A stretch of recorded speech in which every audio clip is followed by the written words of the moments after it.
announcement. The meeting is being recorded, so everyone knows. First, it's great just seeing who's popping up here. I see fellow faculty, I see community members, I see students. I see just a diversity of people who are coming to hear the panel today. And so first, my job is to welcome everyone to our panel on disinformation and academia. And I'm really incredibly excited to see so many people show up to hear our panelists. We have a really, really great panel lined up today. And especially on something that's a little depressing, but really, really important, which is combating those who purposefully try to discredit or bury scientific consensus. My name is Dawn King. I'm your panel moderator for the day, and I'm also a senior lecturer at Brown University in Environment and Society. I'm also a member of Scholars at Brown for Climate Action, who is hosting this event today. Scholars at Brown for Climate Action are faculty, staff, postdocs, and students who believe that Brown University should be a leader in responding to the climate crisis. Climate change poses an existential threat, and as such, we believe that the university should respond vigorously and comprehensively. And while we certainly celebrate the leadership that Brown has already shown in addressing on-campus emissions and also divesting from carbon extraction companies, we also recognize that there's so much more that can be done, especially at the university level.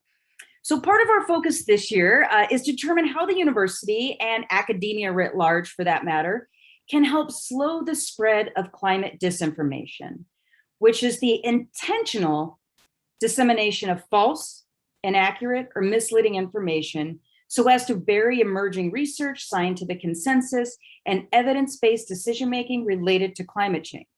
However, what quickly became apparent is that this is not a climate change issue, but this is rather a very well organized and effective machine that particularly it does impact climate change, but it also especially impacts our colleagues in public health who have been faced with a long history of campaigns to sow doubt, confusion, or outright disinformation concerning things like tobacco, sugar, toxic chemicals, and vaccines, to name a few. So it is with great pleasure that I introduced our panelists today to discuss how disinformation campaigns impact their own work and their own field of study. So there's myriad fields of studies represented here today. I will start by introducing all the panelists very quickly, and then we'll ask them to introduce themselves a bit with the first prompt. And I'd also like to know, they've already been told this, but I also like the panelists to know that we also strongly encourage conversation. We have plenty of prompts for you all, and I have plenty of questions. But we also, if you would like to comment on what the fellow panelists said, or start a new conversation, that's also completely acceptable for us. We'll also try to leave 15 minutes for questions and answers at the end. So if you could please post those throughout in the chat. We have a couple folks in admin looking at those, and they will present those to our panelists right at the end for those last 15 minutes. So the important part, without further ado, I'd like to introduce at least briefly our panelists for today. We have Dr. Kate Moretti, who is an assistant professor of emergency medicine at Brown University and is a global health fellow affiliated with the Center for Human Rights and Humanitarian Studies and the Watson Institute. During medical school and residency, Dr. Moretti focused on the integration of refugees into the US medical system. More recently, she has focused on access to emergency care in post-conflict areas, the impact of formalized global emergency care training on patient outcomes, and the integration of climate change into emergency medicine curriculum. Dr. Moretti also serves as co-chair of the Climate Change and Health Committee of the Rhode Island American College of Emergency Physicians. I'm super excited, and it's wonderful to see that on the ground, ER doctors are now being heavily involved in seeing the impacts of climate. Not good that they're seeing the impacts of climate change, but a lot of movement from emergency doctors.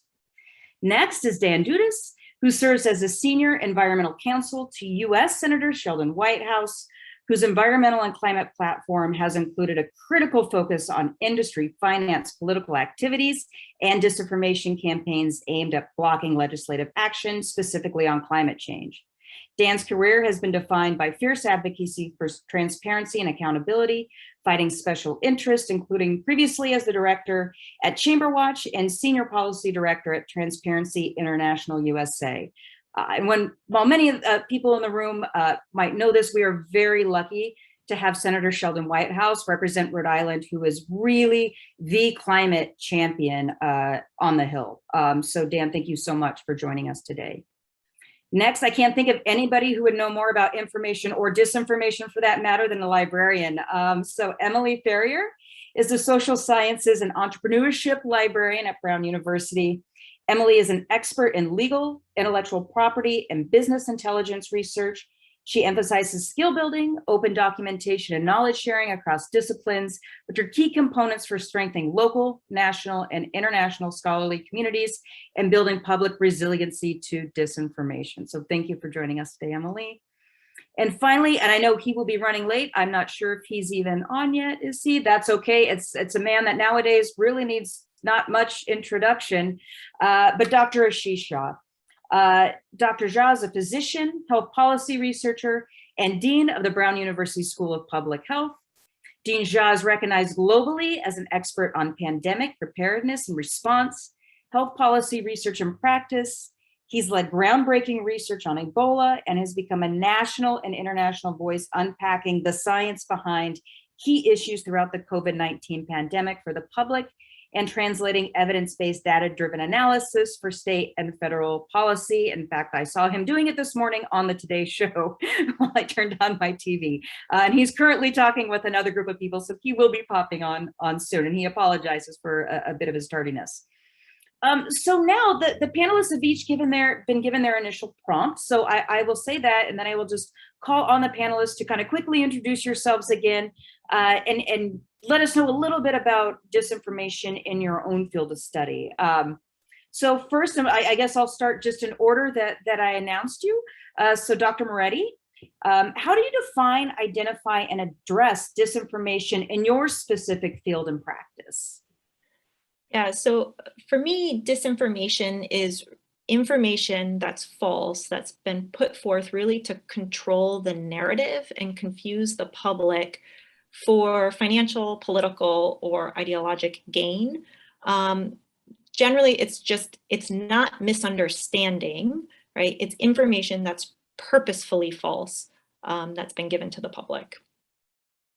And then, yeah, I think you wanted more of an introduction. I think you summed it up really well, Don. I'm an emergency medicine physician that does global health research and has pivoted in the last 2 years to really looking at climate change and the health impacts of climate change.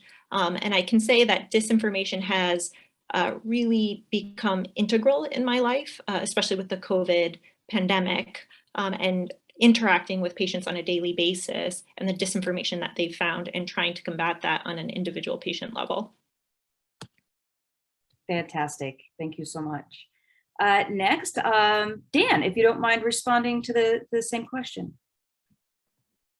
Sure. And I just want to start by thanking Brown for organizing this panel and just highlighting the really excellent work that Brown has done in this area. Senator Whitehouse has used some of the research that Brown faculty have done in this area in speeches on the Senate floor.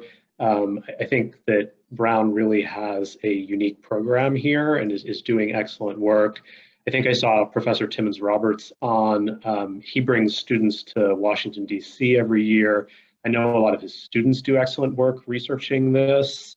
So, just wanted to extend a huge thank you to the university and all of the professors who are engaged in this area, because it really is something that policymakers are utilizing and are trying to spread the word about. I'll start by just, sort of, I think, asking a question. I don't know if there are any Canadians on or anyone who follows Canadian politics, but, there was an election in Canada this week, and Canada has a nationwide carbon price. Some provinces are sort of allowed to do their own thing in carbon pricing, but if the province doesn't have some sort of carbon pricing regime, there is a federal backstop. And the Liberal Party, which was just reelected, has promised as part of their platform to take their carbon price to, I believe, $170 a ton by 2030, which is a truly transformative price. And then, of course, you can look across the Atlantic at Europe, where there's also a carbon pricing mechanism, where carbon prices in the European emissions trading scheme have recently risen to about $60 a ton. So, you've got Canada and you've got Europe. These are all Western democracies, industrialized nations, and they're all moving forward with pretty aggressive climate action. And we are not. And I think we should ask ourselves why that is. And Senator Whitehouse's belief, and it certainly would seem to be backed up by the evidence, is that there has been an incredible disinformation campaign here that has taken place over the last 30 years, where the industry, the fossil fuel industry, has created various front groups to spread propaganda and disinformation, utilize trade associations to engage in similar behaviors. And then what separates us perhaps from Canadians and Europeans is our basically unregulated lobbying and campaign finance system, particularly after the Citizens United decision. And so if you look at the money that is spent lobbying or on elections in Canada or European nations, pales in comparison to what gets spent here. And it's also much more transparent. And so that combination of disinformation and a very financially interested and deep-pocketed interest group in the form of the fossil fuel industry, combined with the ability to essentially spend unlimited amounts of money, has led us to where we are today, which is we are very much lagging our peer nations in terms of our response to climate change. I just close by saying, I think it's great that we have the climate and public health perspectives here, because if you think about the history of this really began with tobacco, so a public health issue. If you actually look, there's a great database. As part of the settlement, the tobacco companies had to provide all their records. And I believe it's the University of California at San Francisco that houses this database. And you can just search and look at all the company documents that they had to turn over, looking at how they were opposing actions to crack down on smoking and tobacco use. And what you will find is that a lot of the same people, same trade associations, same outside groups, same PR companies were utilized by the tobacco industry. And then when they finally sort of ran out of steam, those people and the same scheme and the same strategies were just adopted whole cloth by the fossil fuel industry. And now what we're seeing with COVID is this come full circle, where of course climate change is also a public health issue, but I mean, it goes more broadly than that. But coming back full circle to a more pure public health context. So this is, I think, a common scheme that has been utilized across a number of different areas. But obviously, I think the two biggest ones are public health and the environment. So I think it's just great that we have that cross-disciplinary perspective here. Thank you, Dan. And also, thank Senator Whitehouse for all of the work you all have done trying to uncover some of this. And as mentioned, our own Timmons Roberts and Bob Rule, who's affiliated now with Brown University, study this very in depth, and a lot of students study it as well. And a lot of that is in with conjunction with Senator Whitehouse. And it's been a pleasure to have you and also Senator Whitehouse attend many of our events as well. So thank you very much. Next, we have Emily. All right. Well, thank you all for coming and being here and having this discussion. So as was mentioned, I am a librarian here at Brown. And so I don't do my own research, but as a librarian and as an information professional, our industry or our field has long been interested in following and participating in what research has to say about misinformation and disinformation as it relates to multiple literacies and information seeking behavior, which is what we study. And so I initially was interested in becoming a librarian because in a number of kind of research and consultation roles, I was seeing really smart people producing misinformation. So not necessarily that intentional disinformation that we're here to talk about, but just folks kind of unknowingly producing and creating inaccurate information and putting that out into the world. And I especially saw that amongst colleagues in journalism and other fields like that. And so what's important for me to think about is that as I've worked as an academic librarian for a longer period of time, I no longer view the solution to disinformation as a kind of problem of individual literacy skills. As folks have talked about, it is this bigger kind of information industry that we're talking about. But I still think it's helpful to think about what disinformation historically has been and what's different about the disinformation that we see now. And so disinformation is one type of misinformation. And these intentional campaigns that we're talking about that are funded and organized and purposefully kind of administered to be harmful, deceitful, or influence people for political or personal gain, they may be the push and they may be the origin, but the result of that is that other people unknowingly could be consuming this, distributing this at just a massively different rate than was possible in the past. And I think that is why we're seeing kind of a different circumstance in the last 5 or 6 years, even compared to the last 20 or 30 years before that. So as a librarian here at Brown, my work is, in the classroom to teach people how to verify and fact check information. But I'm often asked to teach those skills in 20 minutes. And so I think one thing that would be great for us to talk about now is what we can do as a group to elevate this conversation and teach these skills across our campus and across the community. So it's not viewed solely as a student problem. This really is something we all need to improve our skills to be able to verify and fact check information, trace claims down to their origin, and really build an awareness of what's really happening at that kind of information industry level. So look forward to the conversation. Fantastic. And just a really great point about how this is just the speed and the ease of spreading disinformation now is quite different than it was 20, 30 years ago. And then finally, we have Dr. Jha, Dean Jha. I did introduce you briefly. I did say you were going to have to be a little tardy for our talk here, but certainly we're so happy to have you with us today. And I don't know if you caught the original prompt, Dr. Jha, but how do you define, identify, and address disinformation in your own field and practice? Yeah, and I apologize for being late. I was just finishing up another, actually a really interesting event. I've been doing these conversation series, and this one I was doing with a brilliant sociologist named Zeynep Tufekci. And if you don't know Zeynep, you need to know Zeynep. There's a really good article about her in the New York Times called How Does Zeynep Tufekci Keep Getting All the Big Stuff Right? And she has been more right about this pandemic than anyone else. Like there is nobody in America, in the world, who's been more right on key issues in the pandemic. And she's a sociologist with no background in public health per se, but a lot of it is her ability to understand information and information flow. And so we just finished that conversation and it was terrific. So let me talk a little bit about misinformation and disinformation. In this pandemic, I've spent a lot of time in the last 18 months trying to communicate information. And I came to realize relatively early in the pandemic that I was poorly armed, badly trained, and not ready to be part of the conversation the way it was flowing.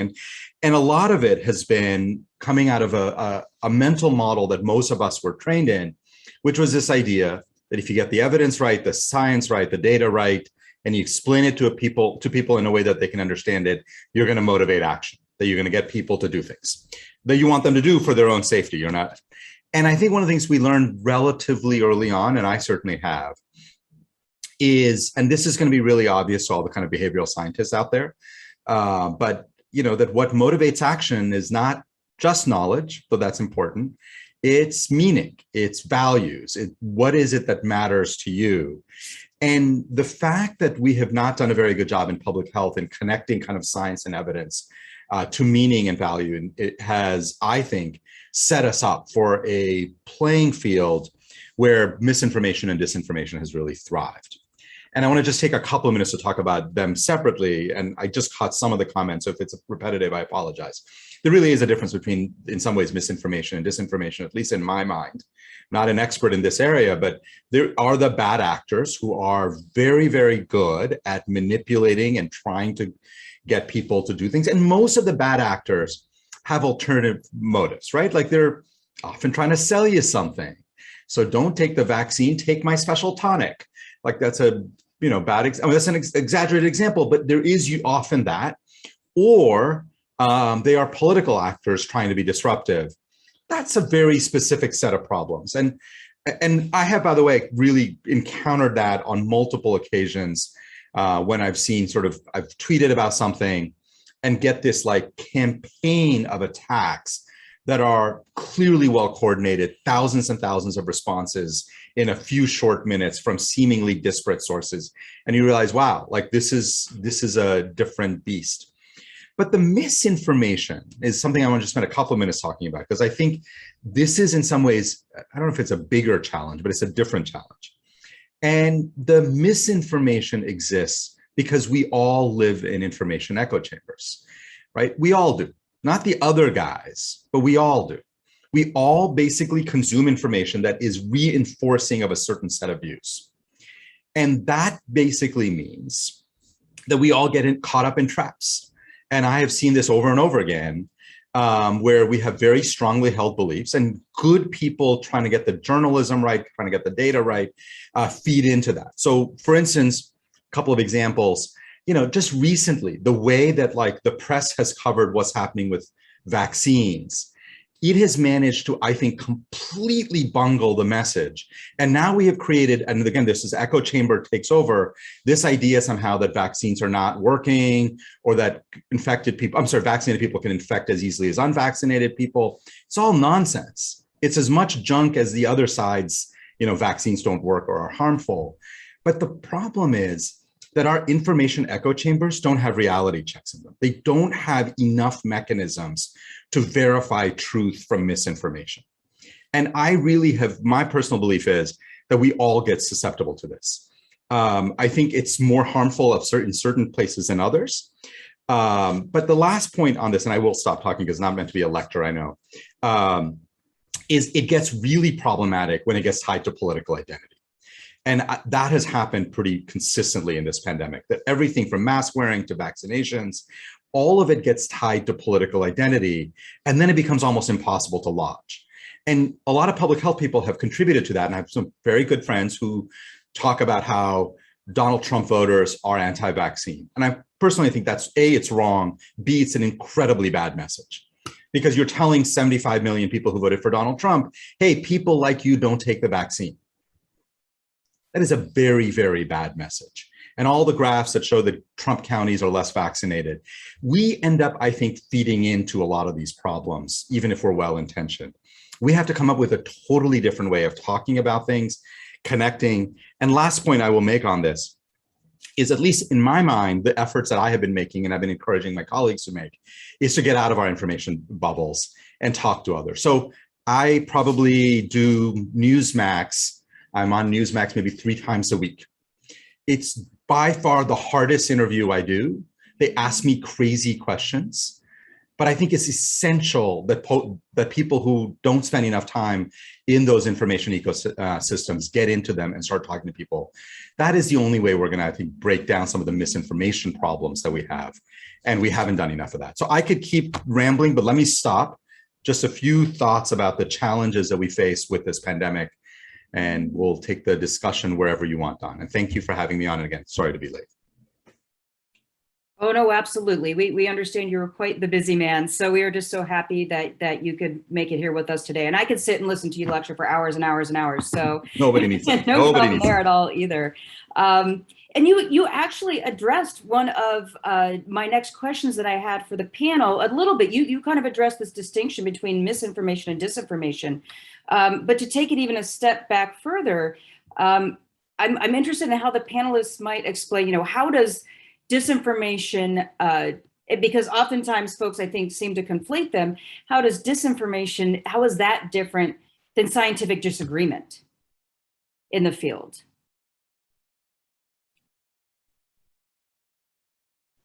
And I could call, if anybody wants to volunteer, if not. I mean, I can start us off with this one. Because I mean, I think that distinction between the different aspects of misinformation and disinformation are really, really important to nail down as a community that's discussing these topics before thinking about the different ways to address them. Because there is a distinction between misinformation, disinformation in the kind of general news industry, the media that folks are consuming, and an almost entirely sectioned off scholarly conversation that happens amongst academics and the scientific community. And I know there are lots and lots of efforts to improve that level of science communication, science journalism, and kind of that back and forth. But I think especially like seeing this through the lens of the COVID pandemic, in a lot of ways, especially on the Newsmaxes and the Fox Newses, we've seen a kind of disingenuous weaponization of the scholarly communication system in order to serve whatever purposes they're going for in creating their disinformation, where folks are talking about the breakdown in the peer review system because there's preprint servers, and not understanding how this landscape has changed. And so there's a disconnect there that I think could be addressed with future efforts. But I also wanted to point out one pretty clear distinction for me between disinformation, general misinformation, and maybe opinion pieces, is that disinformation is always free. It is never behind a paywall. It is put in front of people in the easiest way possible to increase their consumption. And whether that's the kind of starting point, that initial push of the production of talking points or videos or whatever, even when that moves into kind of ad hoc, the term I saw recently of like cheap fakes. So these aren't fake, deep fake videos, but just people on social media kind of producing these cheap versions of out of context information, intentionally fabricated information at a really low cost level. It costs nothing for people to see that. And so that's part of what contributes to, folks determining what information they're consuming, whether it's about COVID or climate crisis or politics or whatever it might be. So that kind of spectrum of information, I think, helps think about different ways that you might approach solutions to the problems. I would add something that Senator Whitehouse talks about as like zombie climate denial, he calls it. So I mean, if you look at the history of climate denial and obstruction, it begins in the very late 80s, early 90s, when climate change first comes to the fore in the media and people realize that there's a problem. And it looks initially like policymakers are going to act. And it is, interestingly, it is both Democrats and Republican elected officials who are concerned and seem like they are going to take steps to reduce our dependence on fossil fuels. And so the industry responds and spends lots and lots and lots and lots of money. And eventually, like because of the great work done by scholars and journalists, they start getting called out, particularly I would say in the 2000s.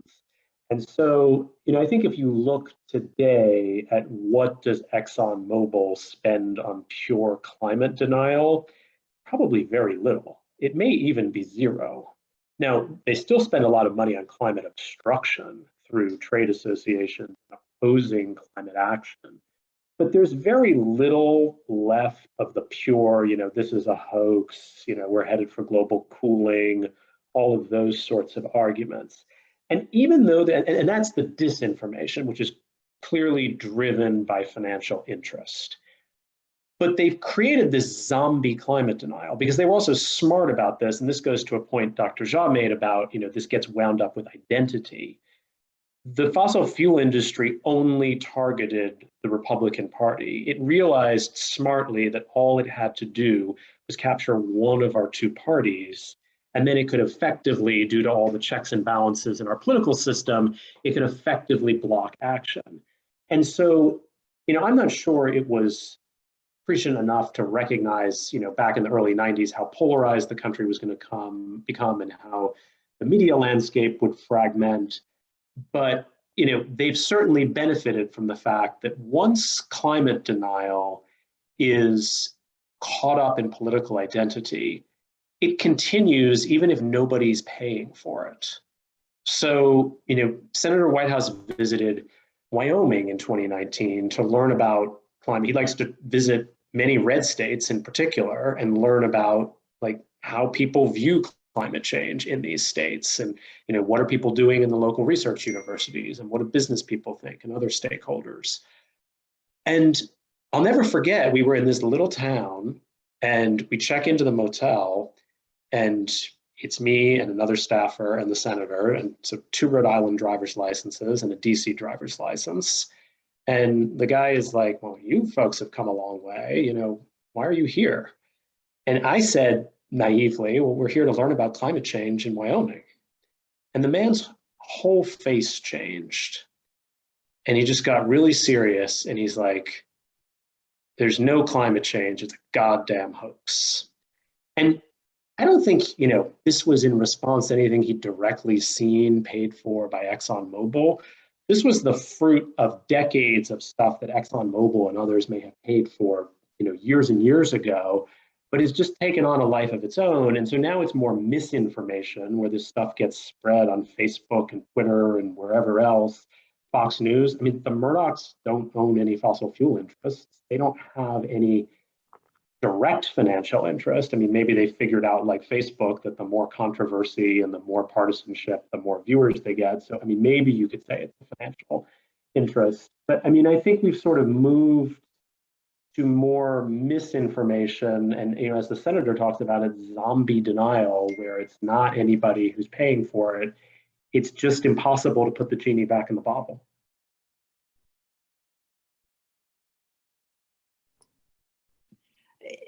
Kind of to build off of that, I find your interaction interesting in that when I have patients that have so strongly consumed disinformation and are now severely misinformed, whether it mostly around COVID at this point, because talking about climate change in the emergency department is still new and difficult and takes time. I often use a similar method that I use with drug addiction to figure out how strongly people's beliefs are held. Because there's a subset of people that are so convinced that I don't have my short time in the emergency department to affect. And then there is a subset of people where you can potentially have a conversation with them. So you're trying to figure out, is this somebody that you could discuss evidence with or discuss your knowledge with, and that they would be receptive to it? That can you scooch them on that spectrum of kind of accepting information, accepting a vaccine, accepting a treatment, etc. But I find it almost very similar to talking to somebody with a drug addiction, because the beliefs can be so strongly held and so strongly ingrained. It's an interesting parallel. I guess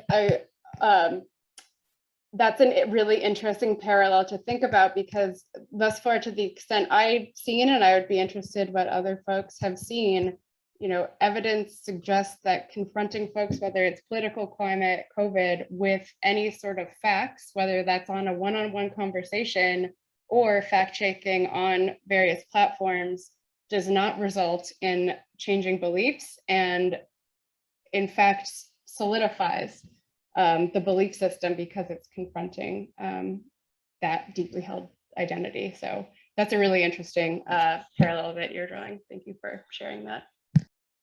Yeah, you often can't come at it with facts, but you have to find experiences that person has already had, that you can then have them draw their own conclusions, right? So it's extraordinarily time intensive, which is something that we don't have the luxury of.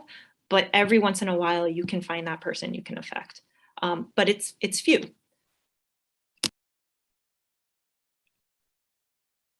I think those are great comments, and I think you're absolutely right. It's figuring out different ways to communicate that might not just be facts. And I remember I study somebody who studies food, And one of the ways, many years ago, researchers got rural farmers to talk about climate change wasn't asking them if they thought climate change was real or our world's getting warmer. They just said, hey, have you noticed any difference in the crops in the last 20 years? That actually got the conversation. Well, now that you mention it, actually, it has been a lot drier from whatever, my dad says that who farmed here before. So it's oftentimes, I think it's a great strategy is to kind of shift focus a little bit to something that is personal and meaningful and oftentimes local. And so speaking of the locals, scholars at Brown for Climate Action, one of the things we do is we actually do focus very locally. In fact, we focus at the institution level and ask the question, what can we do? What can Brown do as an institution to combat climate change? And in this case, we're asking what Brown could do maybe to combat disinformation. So the question I have to you all isn't really Brown specific, but you could choose one or the other. Is really all these things that you're talking about. What is the role of either academia writ large or institutions such as Brown, and you could maybe even say like a Google or a Microsoft, large institutions, hospitals, but universities like Brown. What are avenues and what can our role be in combating climate or health or scientific disinformation? Maybe I can start. A couple of thoughts. I mean, so before I came here about a year ago. I was running a global health institute, and there were three major areas that we were focused on at the Global Health Institute, because we thought these were the three biggest public health challenges of our time. Number one was pandemics. The last 5 years, I've been walking around saying to everybody, a pandemic is coming. I sounded like one of those weird guys who says the end is near, and people are like, whatever.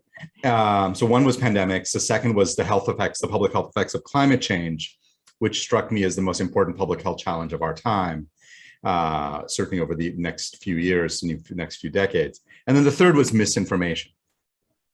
And a couple of things that we did then that we're now really trying to do here is, so let's talk about climate change. I mean, first and foremost, I think every institution should really take a look at its own carbon footprint and make some very serious commitments, because it's very hard to talk to everybody else about making commitments to reducing your carbon footprint when you haven't done much yourself.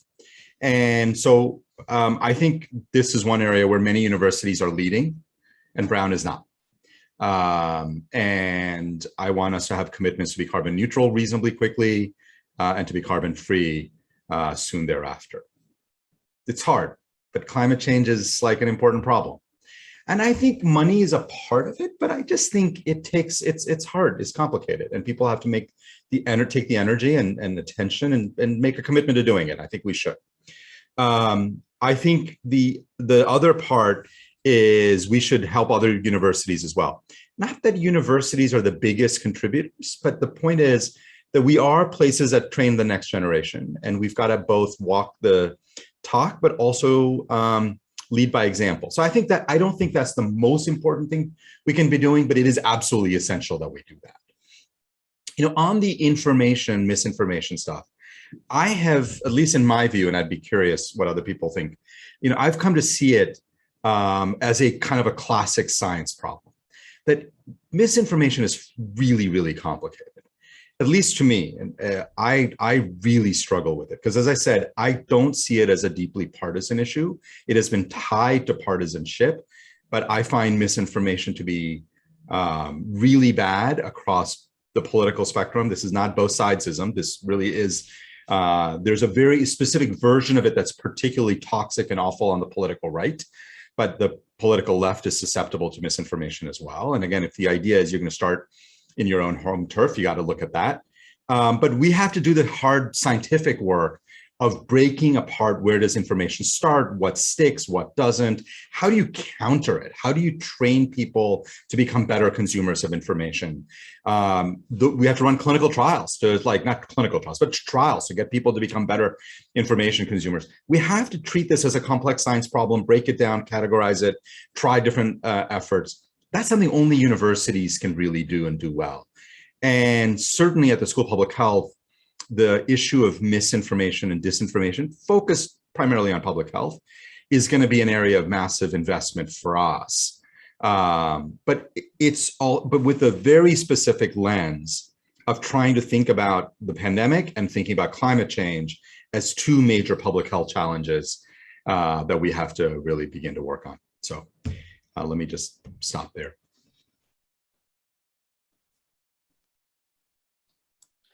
I mean, it's music to my ears to know that especially kind of treating misinformation and disinformation as an area to focus on and invest and conduct research is absolutely wonderful. There are folks who have long studied this in fields like communication studies, information studies, computer science. All of these other fields have looked at aspects of this, but I only know of two centers doing work dedicated specifically to misinformation and disinformation. UNC and University of Washington I know of that are doing this, but I'm sure there are others. But investing and treating this like an area of social science research like it is, or interdisciplinary research, I think is really, really important to elevate this to that kind of infodemic pandemic crisis level that it is.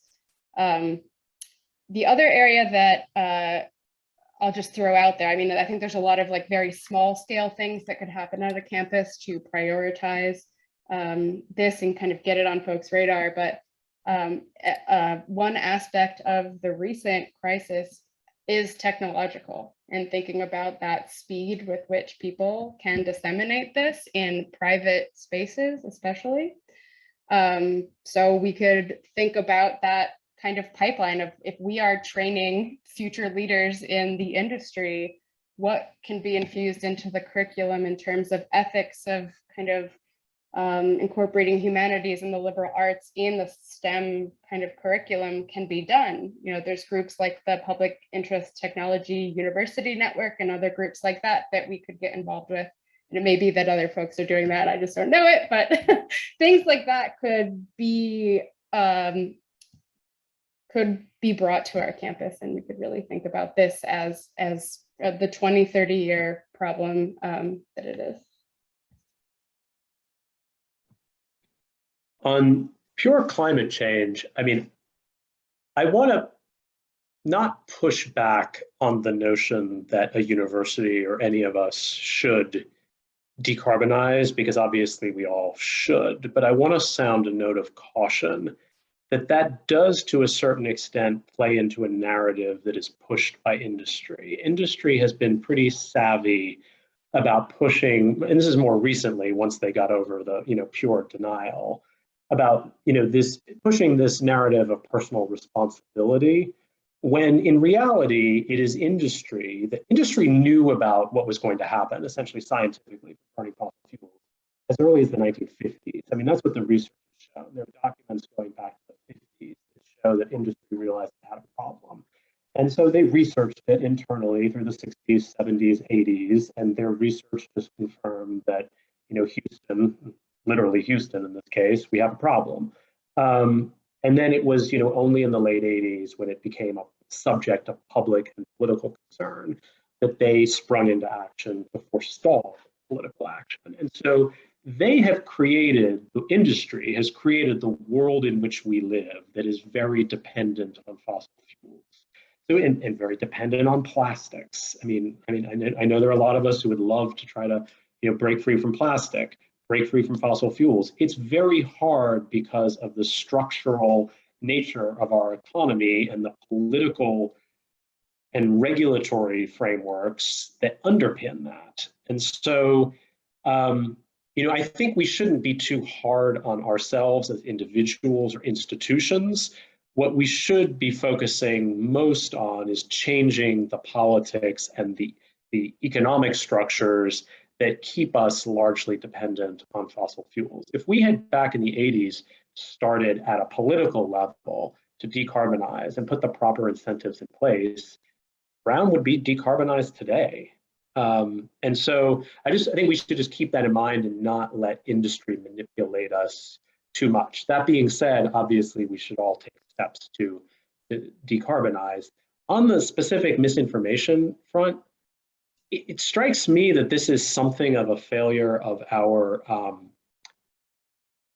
our public education system, that people are not arriving at adulthood with the necessary critical thinking skills to differentiate reliable sources from unreliable sources. And that strikes me as something that a university would be able to, really put some brain power into, and thinking about how do we reform our education system so that when people turn 18 and they can vote and be full participants in our political system, that they're armed with the critical thinking skills that are necessary to make good decisions. And clearly we are failing at that really abjectly as a nation right now, given what's happened with this pandemic. I definitely don't want to derail the conversation too much in this direction, but kind of building off of that, Emily mentioned previously that one of the keys she has for identifying disinformation from information is that disinformation is always free, right? Whereas information or scientific research is often behind a paywall. And I do think that within academia and the scientific research that we publish, the fact that it is so expensive for the general public to access is a huge problem. But I think that could be a conversation unto itself. So I'll just kind of leave it there. What I personally try to do, and while I'm more within the healthcare system and less within the university, is to draw connections for healthcare providers between health outcomes and climate, so that they're understanding that the patient they see in front of them, the pathophysiology they're seeing in front of them, climate change was a contributor, and trying to make those connections for providers on a systemic level so that they can then go out and continue that conversation and lobby for policy change. But it's slow going. I was going to respond to something that Dan was saying. While I agree that there's kind of the situation that we're in is in some way a reflection on public education, it's also a reflection on the way that we teach critical thinking and the way that we teach critical thinking specifically as it relates to fact checking. And that there's a disconnect between that kind of checklist approach to verifying information that most folks encounter with the response that the information ecosystem and information industry they've kind of created ways to manipulate the ways that we've taught critical thinking for fact checking for their own gain. And so evidence in this area is that, we really should not be using solely critical thinking as the measure for teaching people how to, identify or verify good information. We need to be teaching what's called lateral reading skills or lateral fact checking skills, where people really understand how information is produced, how it gets in front of them, and they can trace those claims down to that original. Because our old style critical thinking of like, who made this? What website is it on? What were their intentions? All of that can be falsified within, an individual website. And that's what the research that I've seen thus far kind of shows. But I think that that's an area that there needs to be more like long-term evidence application to more environments, because what I've seen is applied in like a civics context with folks like researching information related to government or civics. So what does that look like for public health? What does that look like for climate change? What does that look like when you're in the room with a patient versus kind of meeting with someone or in the workplace? So, but kind of really interrogating like what that intervention looks like and how we teach those skills, for me, is what needs to be studied and what needs to be addressed. I think thank you all for that, because I think you hit on so many different aspects of academia writ large and also institutions. Certainly, Scholars at Brown for Climate Action, we focus on the internal, as Dean Jha was saying, like we think Brown can do better. And we think that even if it means that we have to pay a little bit more money to be a first mover on these types of things, that we should do it. Also, academia at large, Kate, I'm glad and Emily, this idea of a paywall for academia. I think one little ray of hope is that for a journal to be public access, maybe 10 years ago meant it was lesser than, it was cheap, it was not a real journal. This has changed. I've noticed, and this was actually not an environmental journal, this is a public health journal, I think specifically Public Health and Nutrition, that I was just looking at their website, and there's a big announcement right on the front. We're going all public starting in 2022. So hopefully that sort of academia is catching on to this, it's really important that this information is accessible, just as accessible as the disinformation. So an incredible valid point, and also how we as academics teach people how to fact check, how to critically think, are all really crucial components of how universities in particular and academia can get involved. I wanted to, I did say I'd leave a little bit of time for question and answers. Sheldon, just really quickly on your last point, one story Senator Whitehouse is fond of telling is, I don't even remember how he stumbled upon this, but there is a relatively obscure journal called, if I recall correctly, the Journal of Applied Research in Memory and Cognition. And a couple years ago, it had a series of articles from various scholars detailing their work.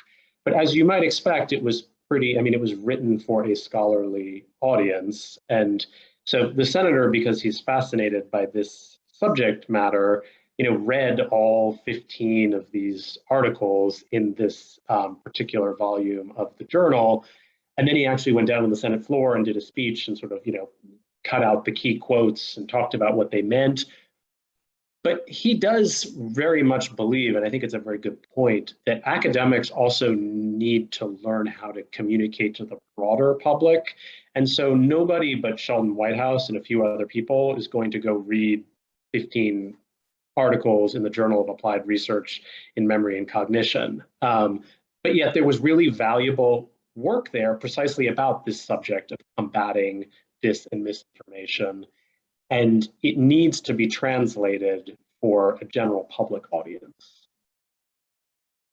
That's a great point. And I oftentimes tell, my own students, look, as academics, we can be and should be our own lobbyists.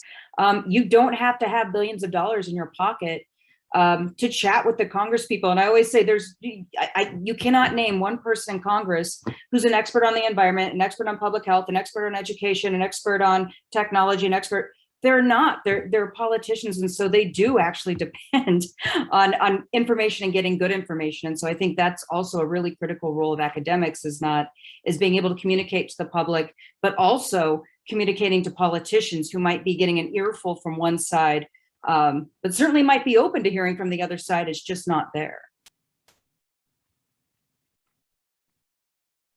Are there any, I do want to open up for questions, but actually but more importantly, if there are any other comments that members of our panel would like to make either in response to or new questions that you'd like to ask, I'd like to throw it to the panelists first.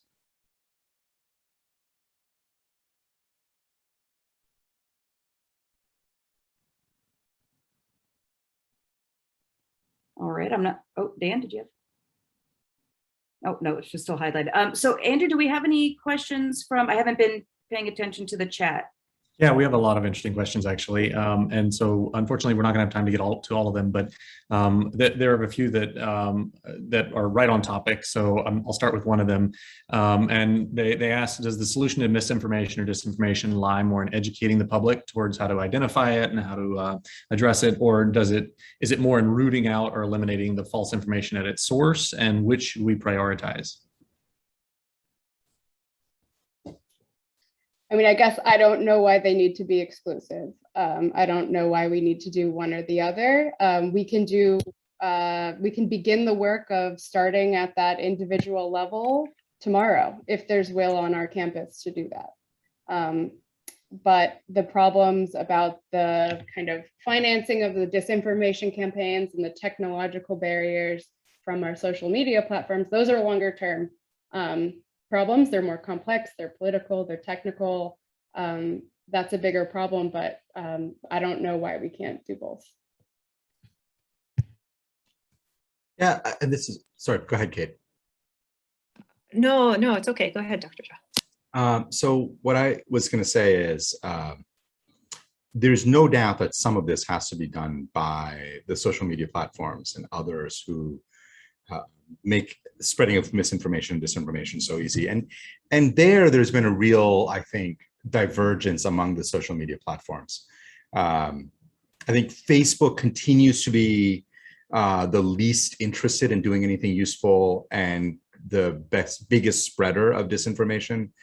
I was giving a talk at at some event in San Francisco. It was virtual, like 9 months ago, and I made the claim that basically the social media platforms were doing this incredible amount of harm. There were a couple of people in that panel, in that discussion, who then proceeded to say we should get the leadership of these social media companies together to really talk about their role in the pandemic. And so then we invited the key folks from all of them, really senior person from Google, really senior person from YouTube.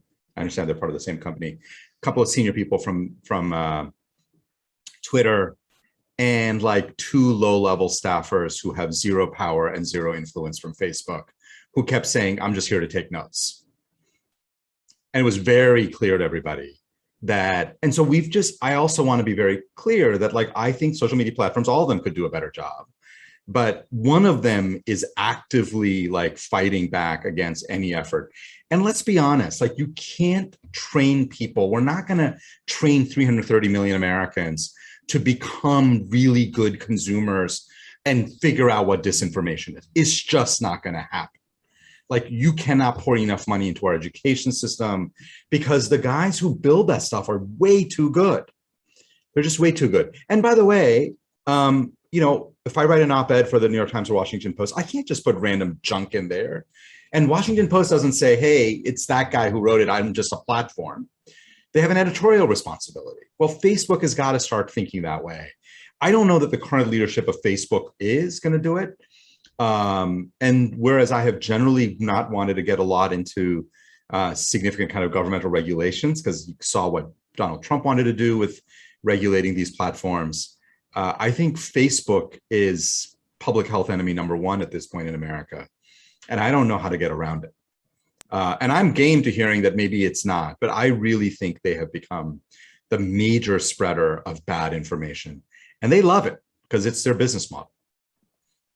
It's funny because what I was going to say is, I'm not an expert in disinformation or misinformation, but anecdotally, when I have a patient come in who all of the information they've received on Facebook is algorithmically fed to them to support their already held beliefs, and I, as one person that they have just met, comes in with a differing information, I don't stand a chance. And there's just no combating it. On a personal note, my grandmother, who loves to consume this information, sends me frequent emails. And I used to, as an exercise, try to track down the source of this disinformation, tell her where it was from, and send it to her. And this took me hours. And so now, at this point, I just need to delete them. And that's one person, one family member who knows me, and I've been unsuccessful. I would say in the climate space, my feeling is similarly that Facebook is very problematic. The senator has, with other members of Congress, written to the leadership at Facebook about they don't care. Because they believe, sorry, I was going to say, Dan, because they believe that Congress will ultimately make a lot of noise but never do anything. And until Congress acts, Facebook is right. If I was a mercenary and wanted to say to Facebook, you want to just keep doing what you're doing, show up for the hearings, throw out, oh, we took down 17 million bad posts, just nonsense. Because until Congress acts, there's no reason for Facebook to change. They don't have the internal ethical principles. This is why I have stopped interacting. We do a lot of stuff with social media companies. My rule is I don't interact with Facebook. I will never hire someone who's worked at Facebook. I'm just Facebook, because as I said, they're public health enemy #1 at this point. But until Congress acts, my little mini boycott of Facebook is not going to solve the problem. So, yeah. And I mean, thus far, you're correct. Our letters have not solved the problem. They'll write a nice letter back. They'll write a really nice letter back. But I mean, I do think, to try to get into the question, I mean, I agree with what Emily said. I think it's both. I mean, I do think that particularly with these social media platforms, there does need to be, these companies ultimately need to have greater responsibility for what is on the platform. And obviously a lot of this is incredibly damaging. But I also think that, and I take Dr. Jha's point that, educating all 330 million people to be, really savvy consumers of information is maybe too difficult a task. But I do think we could do better. And there are, maybe, cultural things at play here. And maybe part of this is just, outside of the UK, the Murdochs haven't really invaded continental Europe yet. But I mean, having lived in continental Europe, there is a difference, I mean, there obviously, these are, averages. And so there are plenty of, bad information consumers in continental Europe. But it does seem like, on average, folks over there are less susceptible to dis and misinformation. And that also may be, again, I think there may be less dis and misinformation in those countries because you don't have the Murdochs and you don't have some of these influences that are spreading it the way they are in Anglo-Saxon countries. The other, yeah, sorry, I don't mean to hog the conversation here. The other big difference is that the political leadership in these countries don't tend to amplify the misinformation. So there's a lot of misinformation in Germany, but most of the political leaders across the political spectrum tend not to amplify it. And so that is very, very helpful. Because I think one of the things we've learned is political leaders can shift the views of their followers in very dramatic ways in very short order, right? So if you look at the Republican Party and ask their views on Russia, in 2012, it was seen as the biggest threat to the United States by a vast majority of Republicans when Mitt Romney ran. And by 2016, by the time Donald Trump became president, Russia was no longer seen as a threat. Millions of Americans did not go and do reading on thinking about the role of Russia in kind of geopolitics. They follow the leader, and the leader says, Russia's not the problem anymore. And what we do, and it makes sense, right? And we all do this, by the way, which is there's so much happening in our lives, and most people are barely getting through the day. And they're not sitting there and thinking about what is the role of Russia in geopolitics. So they need shorthands. And the shorthands come from political leaders. So, I happen to like Sheldon Whitehouse. So if Sheldon Whitehouse tomorrow stands up and says something about a topic I know very little about, until I know more, I'm going to be like, yeah, he's probably right. And we do that all the time. And our political leaders, when they amplify bad information, it's no surprise that most people are going to be like, yeah, that's probably right, if they follow that person and trust that person. So we have a political leadership problem as much as we have a problem of individuals not being able to discern. And I'm not pushing back on your point, Dan. I'm just saying it's really both sides, right, of that issue.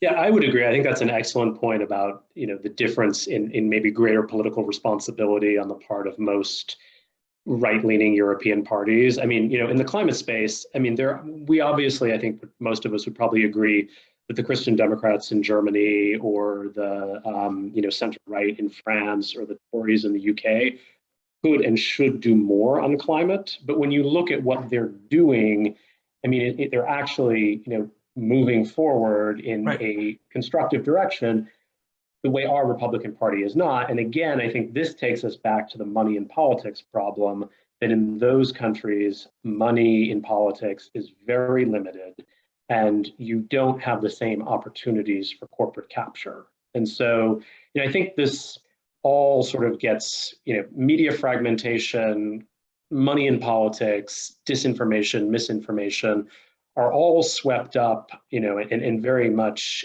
inextricably intertwined as related problems. And so as long as we have a political system that really does allow very interested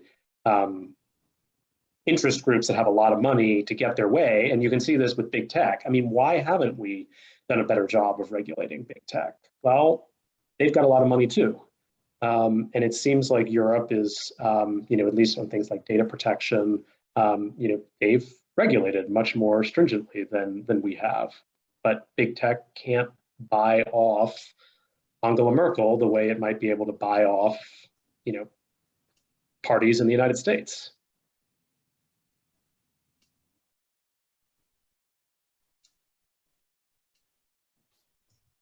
Thank Don, you. I'm looking at, there's so much great information in the chat as well, and so many great questions, although I think we're gonna have to wrap up. But also just a fascinating discussion about, the individual versus kind of society or systemic changes, where in the US we are so focused on individualism and individual rights that it becomes very easy to point at somebody and say, you're a bad person for not recycling that, plastic cup, instead of taking a step back and saying, wait a second, why is that plastic cup here to begin with?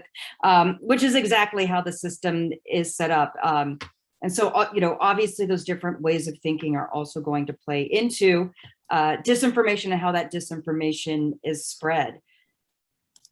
I do want to, though, speaking of which, I want to just quickly share a slide with you all about an upcoming event for scholars at Brown for climate action. Oh, although I can't. The host can maybe allow me to share that.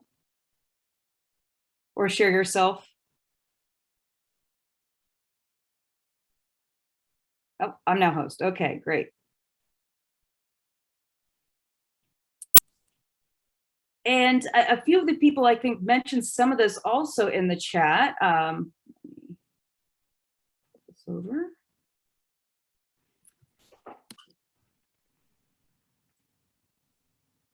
So we focus on, as Scholars at Brown for Climate Action, have actually focused on a few things here in our 2 years at Brown University, but we did want to bring to your attention that we will be having a faculty executive committee town hall that all faculty are welcome to. Sorry about that, on October 19th.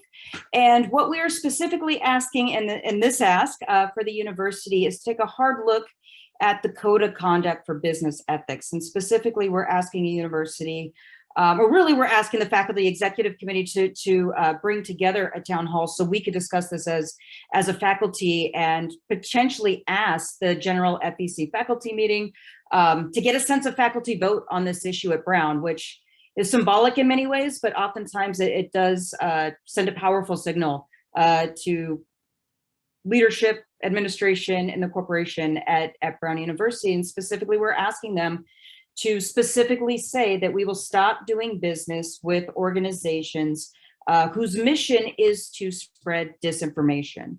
That is very much in a nutshell. There's been very much back and forth with the administration, but we believe very strongly, and not to mention that we have, I think, who was it? Somebody had mentioned, Emily, I think it was you, there's only a few centers that really focus on this idea of disinformation.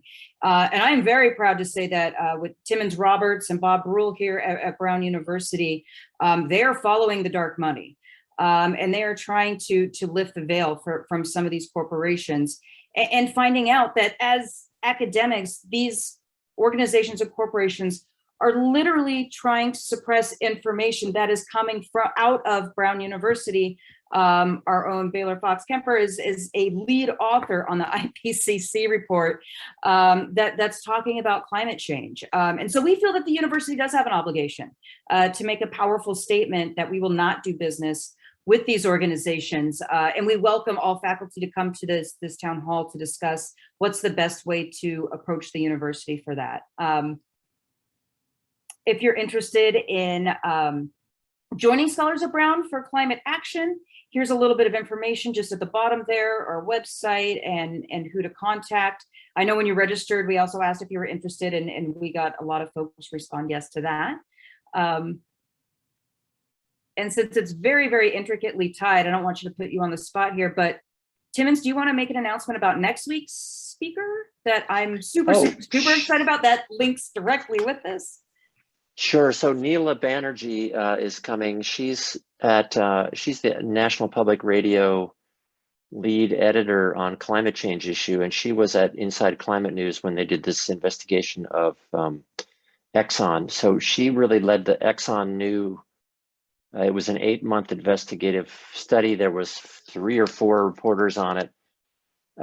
So the idea of it was that Exxon indeed knew very well, I think Dan said this earlier, that climate change was real, and they were actually leading scientists in the area. They were funding the science because they wanted to show that they were legitimate. And they legitimately following the science. And then there was this very sharp turn in the late 1980s, early 1990s, in which they started funding denial and delay and obstruction. So the event is at 3:30. Neela Banerjee is coming.